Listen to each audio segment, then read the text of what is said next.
توتا کی قسم یہی کہتی ہے بلبل باغ جینا کہ ردا کی طرح کوئی سحر بیان نہیں ہند میں واصف شاہ ہدا مجھے شوقی طبع ردا کی قسم قسم شب تار میں راز یہ تھا کہ حبیب کی زلف دوتا کی قسم یا رسول اللہ یا حبیب اللہ تیرا مسند ناز ہے عرش بری تیرا محرم راز ہے روح الامین تو ہی سرور ہر دو جہاں ہے شاہ تو ہی سرور ہر دو جہاں ہے شاہ تیرے مثل نہیں ہے خدا کی قسم قسم کیونکہ نبی پاک علیہ السلام کی حدیث پاک ہے اعلیٰ حضرت نے بھی اسی حدیث پاک کا ترجمہ یا مفہوم بیان کیا ہے سرکار کا فرمان ہے کہ میرے 2 وزیر آسمانوں پر ہیں اور 2 وزیر زمینوں پر ہیں آسمانوں پر وزیر ہیں حضرت جبرائیل اور حضرت میکائیل اور زمین پر میرے 2 وزیر حضرت ابو بکر صدیق اور حضرت عمر فاروق ہیں 2 وزیر میرے آسمانوں پر ہیں اور 2 وزیر زمین پر ہیں اور وزیر کس کے ہوتے ہیں بادشاہ کے اس کا مطلب یہ ہے حضور اپنی حدیث پاک میں فرما رہے ہیں کہ حضور کی بادشاہی نہ صرف زمینوں پر ہے بلکہ آسمانوں پر بھی حضور کی بادشاہی ہے سبحان اللہ سبحان اللہ تو اس لیے اعلیٰ حضرت فرماتے ہیں تیرا مسند ناز ہے عرش بری تیرا محرم راز ہے روح الامین تیرا محرم راز ہے روح الامین تو ہی سرور ہر دو جہاں ہے شاہ تیری مثل نہیں ہے خدا کی قسم قسم شب تار میں راز یہ تھا کہ حبیب کی زلف دوتا کی قسم تمام تر حمد و ثنا 10 منٹ تمام تر حمد و ثنا اس ذات وحدہ لا شریک کے لیے ہیں جس کی قدرتیں ہماگیر ہیں جس کی حکمتیں بے مثال ہیں جو اپنی شان ربوبیت کے اظہار میں بڑا ہی فیاض اور کریم ہے تمام تر درود و سلام اس ذات والا صفات کے لیے ہیں جو انتخاب پروردگار ہیں تمام اہل اسلام کو حاضرین کو غائبین کو سب کو آج کا دن عید الاضحیٰ مبارک ہو آج میں صبح بھی اعلان سن رہا تھا کچھ ہمارے دوست اس کو عید الضحیٰ پڑھ رہے تھے وہ لفظ غلط ہے ضحیٰ یا ضحیٰ وہ سورج کے نکلنے کو کہتے ہیں قربانی کو اضحیٰ کہا جاتا ہے عربی زبان میں اللہ کی راہ میں اگر اپنے اپنے جانوروں کی قربانی پیش کی جائے تو اس کو کیا کہا جاتا ہے؟ اضحیٰ یا اضحیٰ عربی میں دعات پڑھا جاتا ہے، وہاں اضحیٰ پڑھا جائے گا، اور اردو میں ہم زوات پڑھتے ہیں تو یہاں اضحیٰ پڑھا جا سکتا ہے. تو اس کا نام ہے عید الاضحیٰ، قربانی والی عید، عید الاضحیٰ. اللہ کی راہ میں تمام اہل اسلام آج کے دن یعنی 10 ذی الحج کو حضرت ابراہیم خلیل اللہ اور حضرت اسماعیل ذبیح اللہ. خلیل اللہ کا معنی اللہ کا دوست، کتنا بڑا اعزاز ہے، سبحان اللہ. اللہ کا دوست. اور یہ دوستی کا منصب آسانی سے نہیں ملا، بلکہ اس منصب تک پہنچنے کے لیے اللہ کے خلیل کو بڑی بڑی قربانیاں دینی پڑی.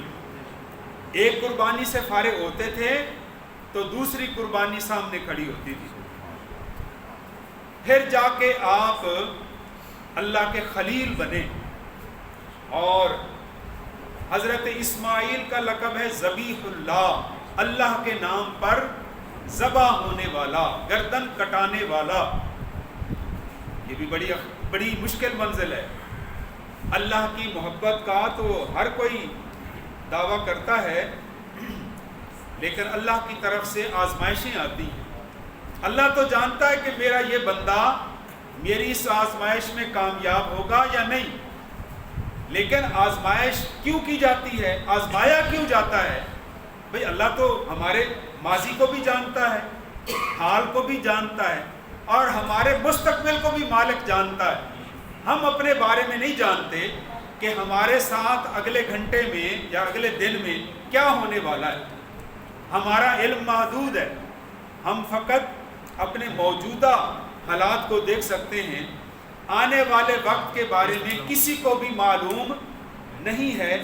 اس لیے ہر وقت رب سے یہی عرض کرتے رہنا چاہیے، یا رب العالمین ہمارے لیے آنے والے وقت کو بابرکت بنا، برکت والا بنا، رحمت والا بنا. یا اور اللہ تبارک و تعالی اپنے حبیب علیہ الصلاۃ والسلام کے صدقے میں ہمیں اچھا وقت عطا فرمائے. تو پھر آزمایا، جیسے امتحان لیا جاتا ہے طالب علموں کا ایگزامینیشن سینٹر میں، امتحان کیوں لیا جاتا ہے؟ کوئی استاد یہ نہیں جان سکتا کہ میرا یہ شاگرد امتحان میں کامیاب ہوگا یا نہیں ہوگا. پڑھاتا وہ سارا سال ہے، لیکن آخر میں امتحان اس لیے لیا جاتا ہے تاکہ پتہ چل جائے کہ استاد اور شاگرد نے کتنی محنت کی ہے. اگر محنت ہے تو اللہ تبارک و تعالیٰ کامیابی عطا فرما دیتا ہے، اور اگر محنت نہیں ہے، مالک نے قبول نہیں کی ہے، تو طالب علم فیل بھی ہو جاتے ہیں. لیکن فیل ہونے والا اپنے آپ کو پریشان نہ ہوا کرے. یہ کامیابی اور ناکامی اللہ کی طرف سے آتی ہے. اللہ نے آپ کو محنت کرنے کا ہنر دیا ہے، اس میں کمی نہ کریں. لیکن جب آپ محنت کر لیں، اپنی محنت پر فخر نہ کریں، اترایا نہ کریں. اور اس بات کو آسان لفظوں میں عارف کھڑی شریف میاں محمد بخش رحمۃ اللہ علیہ نے یوں بیان فرما دیا کہ مالی دا کم پانی لانا، بھر بھر مشکاں لا پاوے، مالک دا کم پھل پھل لانا، لاوے یا نہ لاوے. جو مشکل بات تھی اس کو میاں صاحب نے آسان لفظوں میں بتا دیا کہ کوئی بھی کام کریں، اپنے اس کام پر فخر نہ کیا کریں کہ میں نے فصل اب کاشت کر دی ہے تو سب سے زیادہ میری اوسط آئے گی، میں نے 10 کروڑ کا کام شروع کر دیا ہے تو سب سے زیادہ میرا منافع آئے گا، میں نے یہ کام کر دیا ہے یا میں نے محنت کر دی ہے. نہ، محنت کرنے کے بعد پھر اللہ کی بارگاہ میں ہاتھ اٹھا کر عرض کریں، یا اللہ میرا کام تھا محنت کرنا اور تیرا کام ہے رحمت کرنا. میں نے محنت کر دی ہے، میرے اس کام کو رحمت سے کامیاب فرما. تو آزمایا اس لیے جاتا ہے کہ پتہ نہیں چلتا کہ یہ طالب علم کتنے نمبر لے گا، لیکن رب تو سب کچھ جانتا ہے. پھر کیوں آزمایا جاتا ہے؟ وہ آزمایا اس لیے جاتا ہے تاکہ اللہ پاک اپنے جس بندے کو کوئی مرتبہ اور مقام بلند عطا فرمانا چاہتا ہے تو اس کو آزمائش میں ڈالتا ہے، تاکہ اس طرح کے جو دوسرے لوگ ہیں انہیں پتہ چل جائے کہ یہ بندہ اس قابل تھا کہ اللہ کا محبوب بن جائے، اور ہم بھی اگر رب کے محبوب بننا چاہتے ہیں تو اس کے مطابق ہم بھی اپنی رضا کو اللہ کی رضا پر قربان کریں۔ تو یہ قربانی یہ حضرت ابراہیم خلیل اللہ اور حضرت اسماعیل ذبیح اللہ کی یاد میں دی جاتی ہے، اور نبی پاک علیہ الصلوۃ والسلام نے بھی اس سنت کو جاری رکھا۔ سرکار علیہ السلام 2 قربانیاں دیا کرتے تھے، ایک اپنی طرف سے اور ایک قیامت تک کہ آپ نے آنے والے ان امتیوں کی طرف سے جو غربت کی وجہ سے قربانی نہیں ادا کر سکیں گے، ان کی طرف سے ہمارے لجپال نبی نے قربانیاں پیش کر دی ہیں۔ تو یہ رب العالمین کا کرم ہے کہ پروردگار عالم نے آج کا دن بھی بڑا ٹھنڈا بنایا ہے، اور ابھی تھوڑی دیر پہلے رحمت کی بارش بھی آئی ہے۔ اور ایک حدیث پاک سن لیں کہ سرکار فرماتے ہیں کہ کچھ مواقع ایسے ہیں جہاں پر دعا مانگی جائے تو وہ فوراً قبول ہو جاتی ہے۔ پہلی جب کعبہ شریف پر پہلی نظر پڑے اس وقت جو دعا مانگی جائے وہ اللہ کی بارگاہ میں قبول ہو جاتی ہے۔ ماں باپ کے چہرے کو پیار سے دیکھا جائے اس وقت جو دعا مانگی جائے اللہ قبول فرما لیتا ہے۔ اسی طرح قرآن پاک کو کھول کر زیارت کی جائے، جو دعا مانگی جائے اللہ پاک قبول فرما لیتا ہے۔ مریض کی عیادت کرتے وقت جب آپ اس کے سرانے پر بیٹھ جاتے ہیں اور اس کی دلجوئی کرتے ہیں اللہ آپ کو صحت دے، تو اس سے بھی دعا منگوایا کرے مریض سے، کیونکہ اس کی مانگی ہوئی دعا آپ کے حق میں فوراً عرش الہی پر پہنچ جاتی ہے۔ اور حدیث پاک میں کہ جب بارش شروع ہو رہی ہو، یہ بارش کے قطرے آنا شروع ہو رہے ہوں، وہ بھی قبولیت کا وقت ہوتا ہے، اس وقت جولی پھیلانا تمہارا کام ہے، کرم کرنا اس کا کام ہے۔ تو ابھی تھوڑی دیر پہلے رحمت کی بارش آئی ہے، آج ہم نے دعا مانگنی ہے اللہ ہم سب کو دین اور دنیا کی خیرات عطا فرمائے۔ تو اب میں عرض کر رہا تھا کہ نبی پاک علیہ السلام نے قربانیاں جاری رکھی، اور آج ہم اپنے اپنے جانوروں کی قربانیاں پیش کر رہے ہیں۔ تو جیسے ہی جانور کی گردن پر چھری چلتی ہے، وہ صرف جانور کی گردن پر چھری نہیں چلتی، وہ ہمارے نفس پر بھی چلتی ہے۔ ہم اپنے پیسوں سے جانور خرید کر اللہ کے نام پر قربان کرتے، جتنا بھی خوبصورت جانور ہو، جتنا بھی پیارا جانور ہو، لاکھوں روپے کا خریدا ہوا جانور ہم اپنی چھری سے اللہ کی رضا کے لیے پیش کر دیتے ہیں۔ تو حدیث پاک میں کہ جانور کے خون کا پہلا قطرہ جب اس کے حلق سے نکلتا ہے وہ زمین پر بعد میں گرتا ہے، پہلے اللہ قبول فرما لیتا ہے۔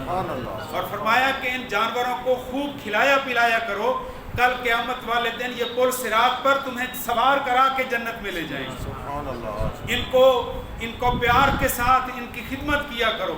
تو حضرات محترم، اللہ پاک آج ہم سب کی قربانیوں کو اپنی بارگاہ میں قبول و منظور فرمائے، اور اس کے بعد ہم انشاءاللہ ابھی جماعت کے لیے کھڑے ہوتے ہیں کیونکہ 7:30 بجے کا ٹائم ہے۔ اس کے بعد آپ حضرات نے اپنی اپنی قربانیاں بھی پیش کرنی ہیں، تو اس کے بعد خطبہ ہوگا۔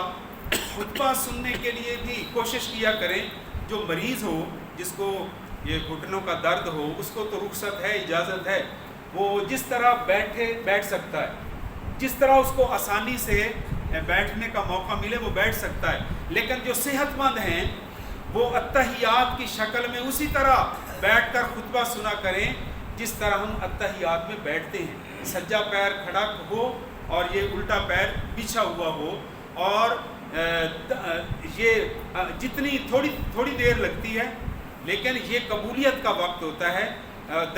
خطبے کے درمیان میں جب تھوڑا سا پاز آتا ہے، وقفہ آتا ہے، اس میں ہاتھ اٹھائے بغیر آپ جو دعا مانگیں گے اللہ کی بارگاہ میں قبول ہو جائے گی۔ اس کے بعد دعا ہوگی مختصر، پھر آپس میں ایک دوسرے سے سلام دعا کریں گے، اور پھر اپنے اپنے جانوروں کی قربانیوں کے لیے ہم اپنی اپنی جگہوں پر جائیں گے۔